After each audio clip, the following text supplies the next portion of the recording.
You ask Tiger to solve.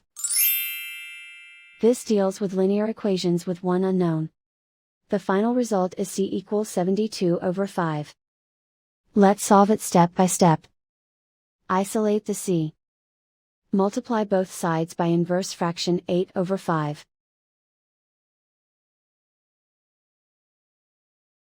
Group like terms. Multiply the coefficients. Simplify the fraction. Multiply the fractions. Simplify the arithmetic. And so the final result is c equals 72/5.